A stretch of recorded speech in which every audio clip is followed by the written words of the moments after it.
underwater research into the dynamics of an aircraft that would function over a flat and non-rotating Earth. A flat and non-rotating Earth. A flat and non-rotating Earth. What? I know NASA has a tremendous multi-billion-dollar budget, but why would the organization waste funding research for an aircraft that functions over a flat and stationary Earth? I thought we lived on a spinning globe in space.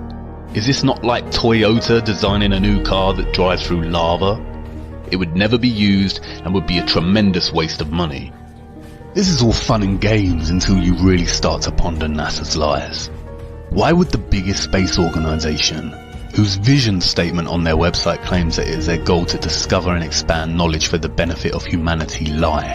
And where exactly does their multi-billion-dollar annual budget go? In the last 5 years, NASA's total annual budget between 2016 and 2020 totals over a whopping $100 billion. Why would they commit such fraudulent actions if they want to benefit humanity with their understanding and exploration of space? And if we cannot trust the most famous of all space organizations to give us the truth, then is the Earth really what we've been led to believe it is? And then I remembered the 1959 United Nations Treaty, which prohibits and regulates all global activity on the continent of Antarctica and ensures that the continent belongs to no nation. With Gleason's map in mind, I started to wonder whether Antarctica was really what we had been told it was. Was it really a freezing white untouched paradise where, as Sir David Attenborough shows us, penguins play in the snow? Could it really be a huge ice wall encompassing the entire Earth? And then something dawned on me and stopped me in my tracks. How did I not notice? It was staring me in the face the whole time. Gleason's map. Hidden in plain sight in the United Nations logo. Look, the North Pole is at the centre just like Gleason's map. And why is Antarctica missing? Or is it? Upon closer inspection I realised that the logo was framed in a circular laurel.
A giant ice wall, stretching for what seems to be hundreds and hundreds of miles. I don't know about you, but I find this footage deeply disturbing.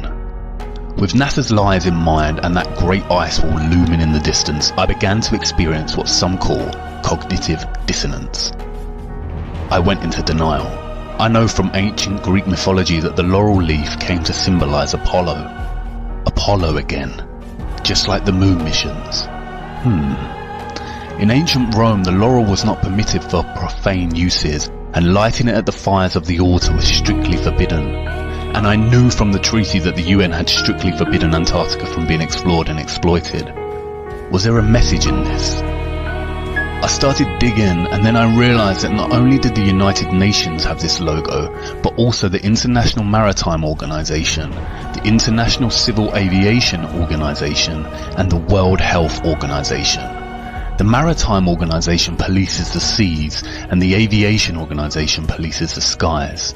The World Health Organization controls all health and disease communications and guidance for the world, much like it has during the COVID-19 pandemic. Did the UN's military really police Antarctica with the maritime and aviation, or is it just an arbitrary treaty honouring the last unspoiled place on Earth?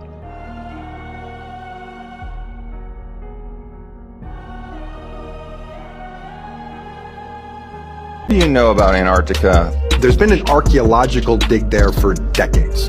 So they finally found a very large chamber that was filled with stasis pods. What was in these stasis tubes? Perfectly preserved biological bodies that if something were to animate it, probably pop right up and move around. They left them there in stasis pods in case of some kind of a later activation. Do your people know what species? No less than 3 or 4 dozen different species. We did find some operational jump gates. This was probably one of the oldest intergalactic spaceports on the planet. Forever. Admiral, you speak of the resources of Antarctica. What are they? What are the natural resources there? Well, we've found enough coal within 180 miles of the South Pole in a great ridge of mountains. It's not covered with snow, enough to supply the whole world for quite a while. Well, that's the coal. Now, there's evidence of many other minerals. We are pretty sure there's oil. Now, that coal shows the bottom of the world. Now, by far the coldest spot in the world. Where that coal is gets 100 below zero in the winter. Well, it was once tropical.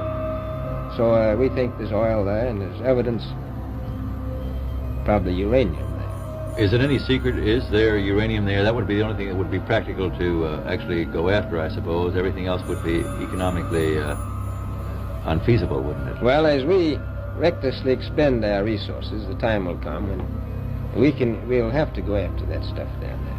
Well, you know, I avoided what you said about uranium. I'm not sure about that. I don't want to have the world fighting over the Antarctic. We sound a little crowded. Are there that many expeditions now there or en route there? Well, you know, as I said, it's the most peaceful place in the world, but I don't think it will be for long because of this intense interest on the part of other nations and this nation.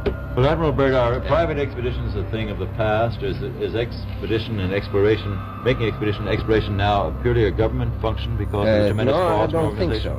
I think down south it may be more or less a thing of the past, but not other expeditions that go there. A lot of them go north now. This latest expedition now on the way is a government expedition, I take it. Yes, that's the government.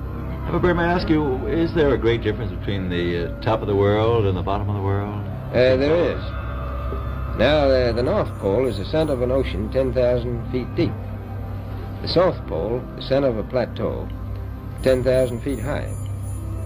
The North Polar Sea is surrounded by continents that are slightly frozen. The Antarctic continent is surrounded by a belt of ice, frozen seas of at least 1,200 miles thick. Now, the south is a plateau. It gets, in some places, 14,000 feet up. There's only one permanent resident, that's the emperor penguin. The little ones live further north. I tell you one reason they're interested. It's by far the most valuable, important place left in the world for science. That's why the scientific groups all over the nation are really interested. But more important than that, it has to do with the future of the nation. those to come after us, or even during your lifetime, because it happens to be an untouched reservoir of natural resources. And, as the world shrinks with an ever-increasing acceleration, far-flung places once useless, like we thought the North Pole was, and no man's land, become very useful.